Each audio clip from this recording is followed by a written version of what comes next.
Yeah. Okay, that brings us to item G and discussion relating to City Commission meeting and agenda policies. I'll turn this over to the City Manager.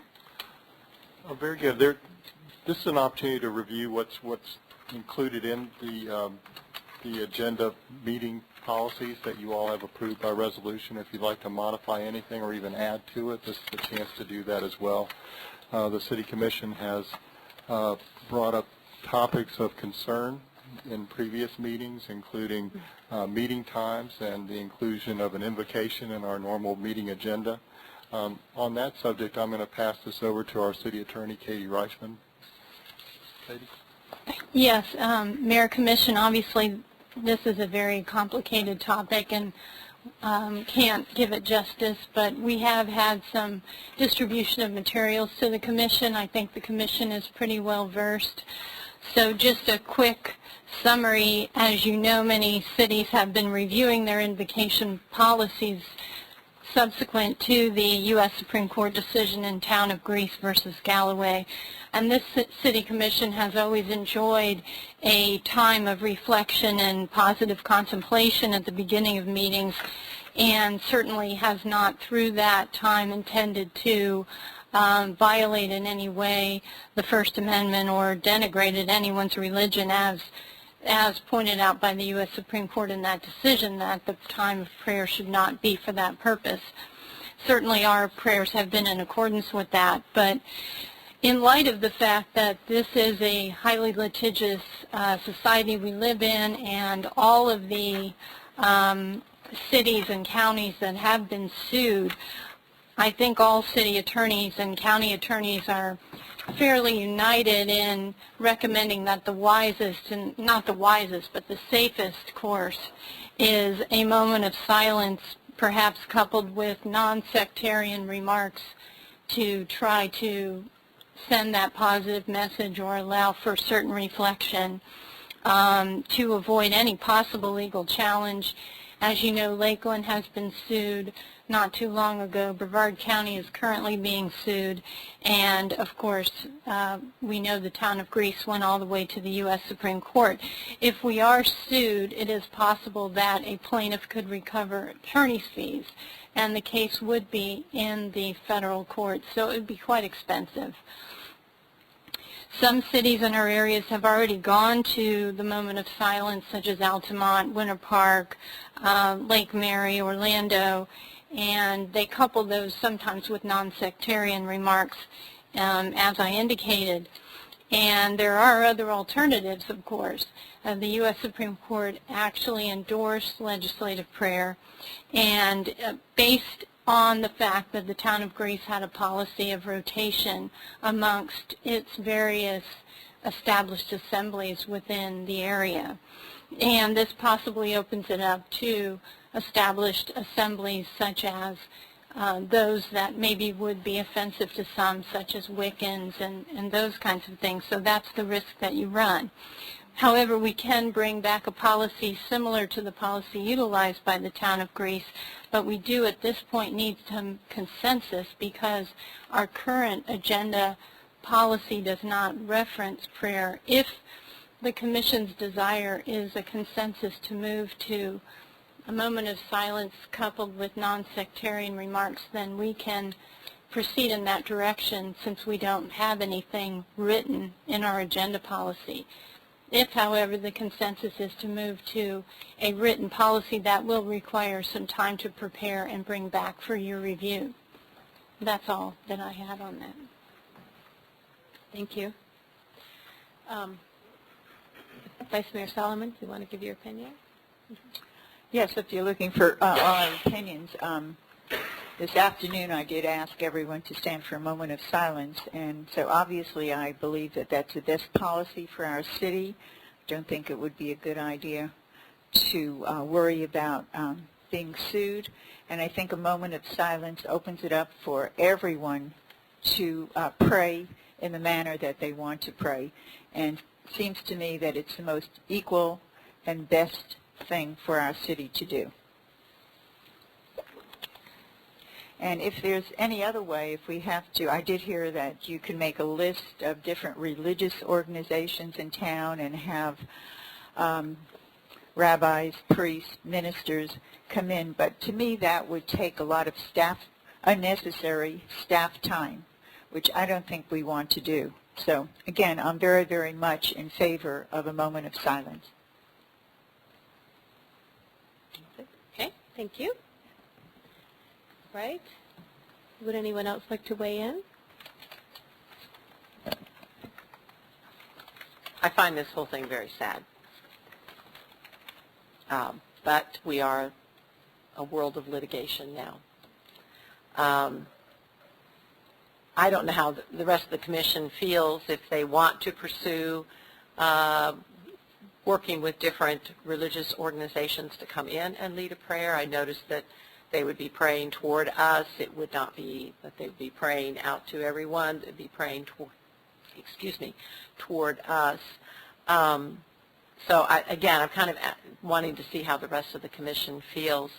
I just find it very sad. I really, really do. That this is where we are as a nation. So, but anyway, I just would like to hear from others. Okay. I'm going to go ahead and take the opportunity to kind of weigh in. And I didn't know if you all maybe had brought with you the information that Madam Attorney shared with us in the best practices for local government. Yes. Did you bring that with you? Does everyone have a copy of it? You know, as I had to really spend some time with this because I find it very sad as well, because what we are talking about here is an age-old tradition within not just our local government, but the United States government, all the way back to the foundation of our country. So I really wanted to take some time and make sure that we do the right thing. I absolutely positively don't want to draw any kind of legal concerns or you know, great cost to the city or the the taxpayers or the people that we represent. Also want to protect the integrity of the community and kind of feeling like we know the people that we represent and what is it that they may want here as we look at the majority.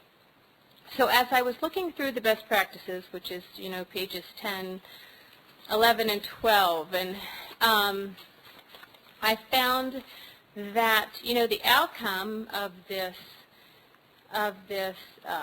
lawsuit from the Supreme Court was not so bad because it actually still allows for us to have prayer, and so, as I looked through every one, there was just 1, 2, 3, 4 of them that I wasn't real excited about accepting, but the rest of it I found to be really kind of pretty good, and it'll give us some, a policy and procedure to follow, and something that we have in writing, and something that I think that can protect us.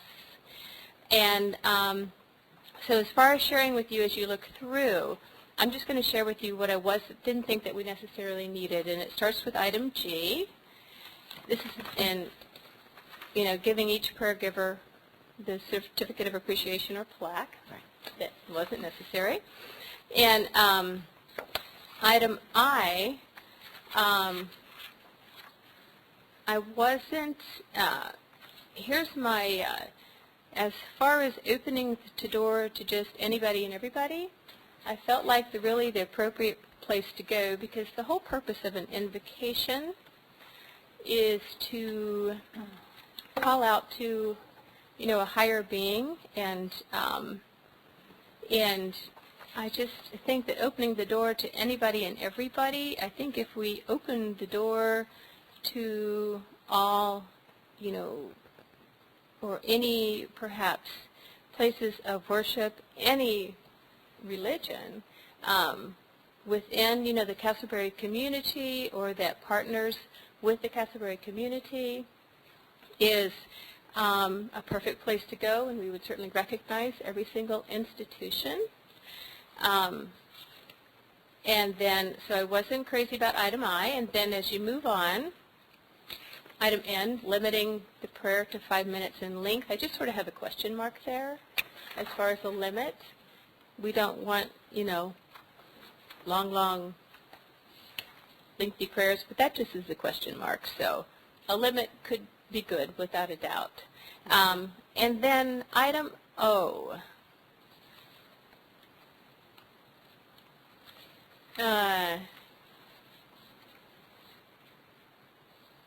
Again, that's an open door to anybody and everybody, and I just thought that we could still be very well protected by opening the door to any and all religions, and that actually, believe in a higher being. And with that, I think that any kind of institution that essentially are just non-believers, just no belief, zero whatsoever, is not necessarily an institution where they could draw from any higher being for prayer. So, and let me just explain to you why opening the door for anybody and everybody. There are, from time to time, we've had people visit our meetings who are volatile and unhappy, and that's okay because the community is allowed to come in and be unhappy about something and speak their voice, and we are supposed to hear that. But my concern is that somebody like that would then come in, and the purpose of an invocation is to start off our meeting in the most positive way possible, to get us on the right foot, to do the hard work that we have to do and make the hard decisions that we have to make. And we need to ensure and protect ourselves that we don't have to tolerate, a disruption type of start to the meeting. And I think if you just allow anybody to come in and do that, they might abuse that opportunity.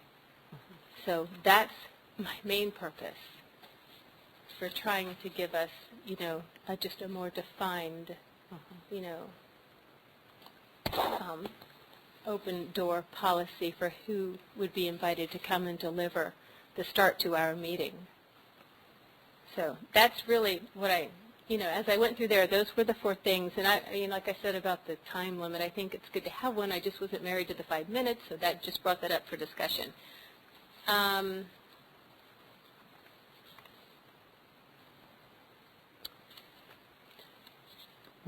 Yeah, and I guess if you want to respond, then I went to. Okay. I don't know if you have the whole thing in front of you on pages 8 and 9. The Supreme Court, discussed what is now okay and not okay. Unclear as regards to public meeting prayers. 1, 2, and 3 were fine, but number 4, allow prayers that may offend, meeting attendees when, their offense stems from the fact that prayers express blah, blah, blah, blah. Held by offended attendees. This was one of those things that drew my attention to what we don't want, as far as anybody just being able to come in and offer a prayer. Because, again, the purpose is to start off our meetings with a sense of inspiration, to draw us together, to work together, and to do the best work that we can do. And then under it is not okay for local governments to, which goes to page 9. Number 3, discriminate against for any religion in seeking prayer or its prayer givers. I completely support that. Any religion is welcome in, be it Jewish, Christian, Muslim, whatever we have in the Casselberry community representing the Casselberry community, the people that we represent, or, nearby that are actually contributors to our community. And the only exception I would say there is just any non-religion, because if they don't believe in anything, then I don't think they would be on the list then.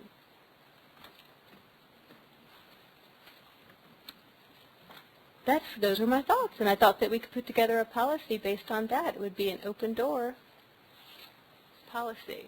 So we just pretty much take out the individual. And I would like to hear from some other people. Go ahead. Come back. Commissioner Solomon and Commissioner Armendariz seems like he's ready. Okay. Commissioner Armendariz, yeah, yes. I'll take it. Yes. So how would we protect ourselves if one of the parties that's invited to do the invocation, how would we be protected that the information or the comments that they're saying would not offend another party? How do we protect ourselves against that if that is the chosen way? Well, that's actually in here, under, if you look pages 10, let's see, best practices, it's in there. If you looked through the best practices, which I think it might be in the last paragraph. Item F.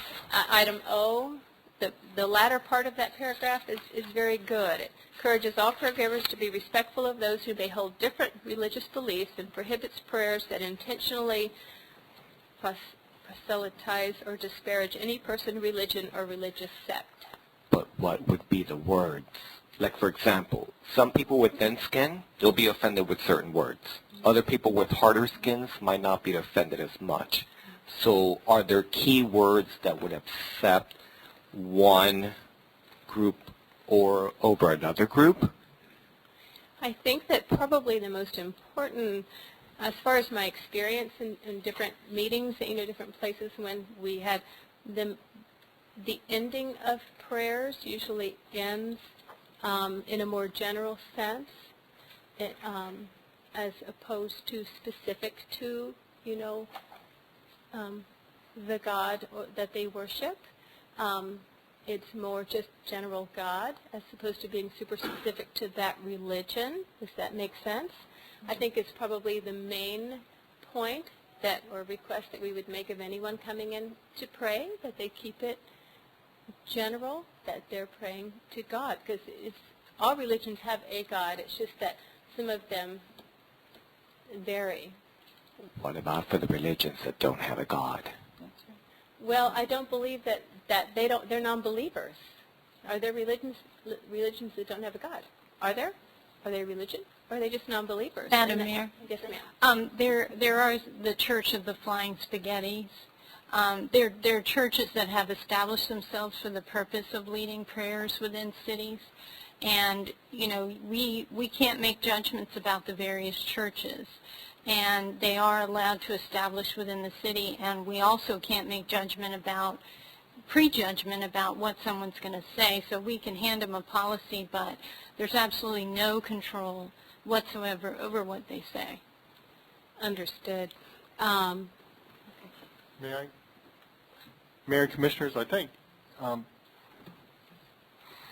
what we have is we've got an opportunity tonight to consider first, what direction the Commission wants to go, whether to create a policy that allows for the inclusion of prayer and our openings, or if you want to go a different direction, towards a moment of silence. But to create a policy, at this point, I think you're going to get into the weeds on something that is really, really legally complex and probably should be discussed at a workshop. And there are certain things here that you may take meaning from that may be actually legally very important to perfect our defenses from lawsuits. So I would probably suggest that you withhold the discussion on the policy, the details, until you know if that's the direction the Commission wants to go. But if you do want to go that way, staff welcomes that, and we'll be glad to help you craft a policy that best represents your desires. That would be my suggestion. To have a meeting or to discuss it further? Well, first decide whether or not you want to go,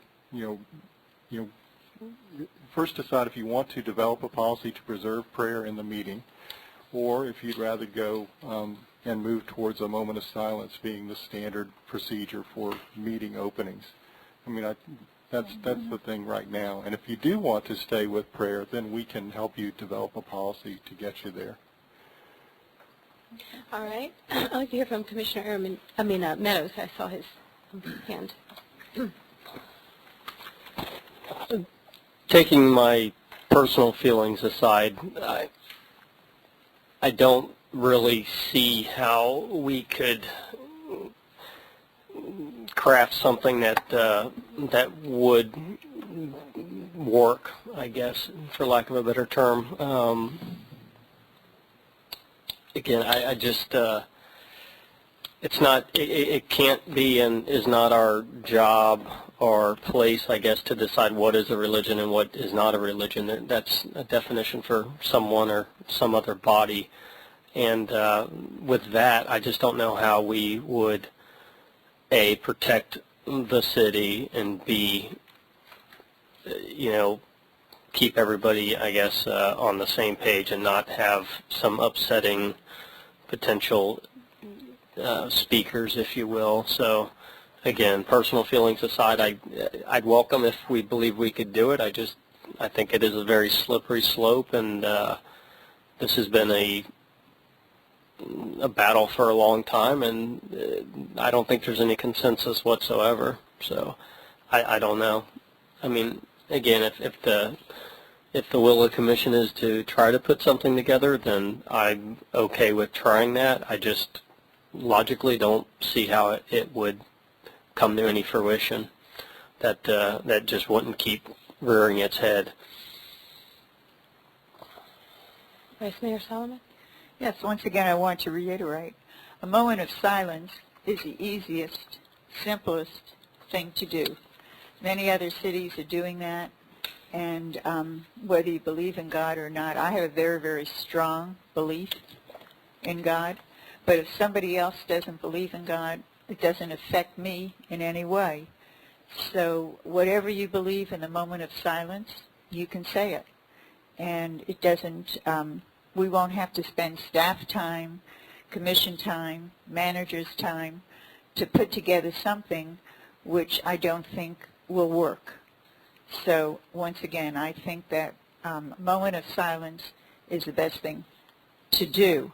Having what someone said, the mayor said, is a defined open door policy, to me, is an oxymoron. If it's defined, it's not really open door. That doesn't make sense.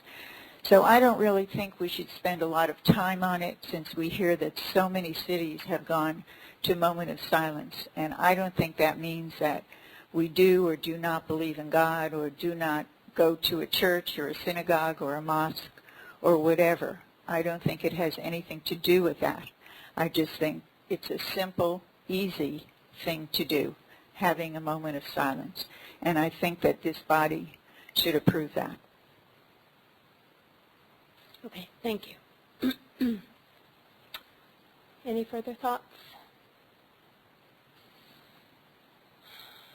I really think what we have here is we just need, it's so difficult, and it just depends on, who you are and what your experience is and what you believe. And I really, I'm sure that we'll come to a conclusion that we can all live with, and we may not all be happy about it, but it will be what it is.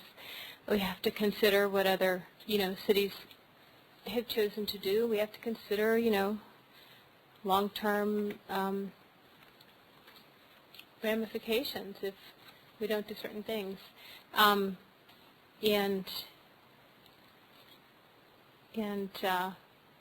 So with that,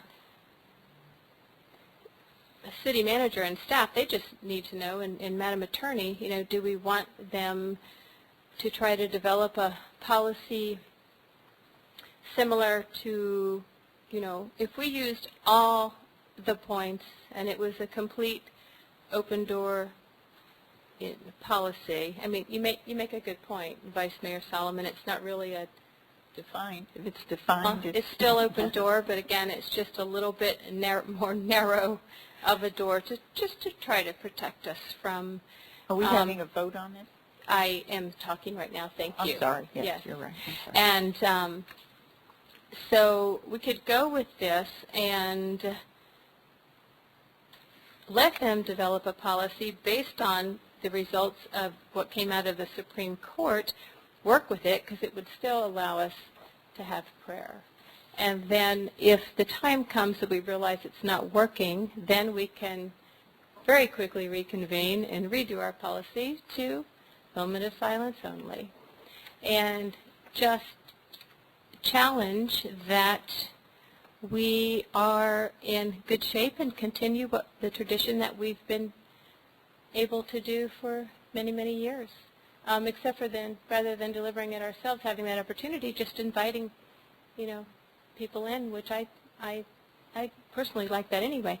But what are your thoughts? Because what we need to do is give, we need to come to some type of conclusion for staff to either develop a policy or go with a moment of silence. Yes. May I, just for clarification, and Madam Attorney, please correct me if I'm mistaken, something to put this in context, what we learned from what we have here from the Town of Greece, New York decision is that the Supreme Court is very tolerant of prayer, in public meetings. But where we run the risk of being challenged is if the government is perceived to be promoting religion. And therefore, I take away from that policies that would allow the inclusion of prayer need to be open-ended, pretty open to everyone, or else, you would be at risk of being found to be promoting, Right. religion. So if you put it to staff to bring you a policy, I'm sure the staff is going to recommend something that is like what you just described and not restrictive in any way. I understand. Okay, just want to make sure. Thank you. Right. So what I was suggesting, just to piggyback on what the city manager was saying, was that if we do that, we could see how that goes for a while. And as soon as we realize if the opportunity arises that it's not working, we can change our policy right away, our decision, to just a moment of silence or whatever we choose at the time. Commissioner? Yeah, I would like to pursue the Greece approach and see if it's something that we could live with. And if not, then we could go back to the moment of silence. But, we have done this for 20-some, for as long as I've been involved with the city. And to be told that it has to be this way, I'd rather be able to, we were in favor in some areas, and if we can provide some kind of guidance, or if you can provide guidance for us in those areas where we could still prevail with what has been historic in our community, I would like to see that. So Mayor would like to just at least go forward. We may end up looking at it and look at all the ramifications and going, but to at least really try to come up with something, I would rather go that way. Yes. And I agree with you, Commissioner Hufford, Commissioner Armandia. To add, if, as we've done in the past few weeks, if we have a situation, we have a structured invocation, but the option that every so often somebody does have a moment of silent meditation, would it be perceived that the government would be in favor of a certain religious structure? No. Okay. No, I think you could do a rotational moment of silence with the prayer as long as you knew when you were planning to do the prayer, so you could schedule the outside people to come in and give the prayer. Okay. You'd have to schedule it in advance, so it would be a little bit of a scheduling issue. Okay, but that would allow the choice of that specific commissioner to go ahead and allow for that if need be. That would be up to their discretion. Is that correct? Well, yes, but as I said, you'd have to alert Prior to. the administration far in advance as to your preference, Okay, thank you. so it could be scheduled. Okay. Commissioner, are you talking about a commissioner-led prayer or the invitation of somebody from the outside? Right. Talking about, yeah. The invitation. Commissioner Meadows, did you want to add? Again, I'll just reiterate, or I guess I'll say now that I'm in favor of going ahead and trying this. I don't have a again, I'm not sure that it will work, but certainly it is there's a long history of prayer going back to our founding as a country, and yeah, let's see if we can make it work. I'm not sure that maybe when this gets developed that it's us commissioners that are inviting. Maybe it's a matter of, putting a list together, and maybe it's based on some type of statistical analysis of percent. I'm just throwing stuff out there, of religious beliefs out in our city. Maybe it's getting too complicated, but just wanting to throw that out there. If we're going to be inclusive, maybe that's a good way of kind of doing that. If 3/4 are one, and 20%'s another, and whatever. So, but yeah, I'll go ahead and say I'm in favor of going forward, seeing what we can come up with. Thank you. And Vice Mayor Solomon, something new to add? Yes, I just had a question. You know how I feel about it, but when people come to say a prayer, whether it's a satanic prayer or anything like that, or the church of whatever you said before, is this going to be a non-denominational prayer, or is this going to be a prayer for their particular religion? And Madam Attorney. The guidelines have always been that it's a sort of, if you will, excuse the terminology, but a generic kind of approach, and that's really been the situation for years now since the Supreme Court has ruled on prayer, is not to reference a specific deity. That usually doesn't work. No, we certainly cannot edit the prayer giver. We can give the prayer giver guidelines, and then we have to accept whatever it is they say. If the prayer giver violates the guidelines, then, the question is, what then? I think you would say, if you give prayer again, you need to follow the guidelines, and if they don't, then possibly you don't invite that person to give prayer. Well, could we get in trouble for that? Would that be something that somebody might sue the city for if somebody comes up and does not do a non-denominational prayer? Yes, because it is subjective. It's possible that some would consider the prayer to be specific to a deity and others wouldn't. So if you were to ban that person, that would be pretty drastic. Mm-hmm. Yeah, I was Okay. just considering the city. I didn't want any litigation, and I don't think any of us do. That's why I was trying to get the easiest method of handling this, and the one that most people would feel comfortable with. Okay. Well, I think that we're in pretty good hands here, because what we're working with is the direction of, the decision from the Supreme Court, and it's outlined pretty clearly. And I think as long as, and that's exactly what Madam Attorney is going to be using, and staff to draft what we'll be using. So it should cover all those concerns that you have, Vice Mayor Solomon, and hopefully everyone else. So, all right. Yes, thank you Okay. very much, Commission.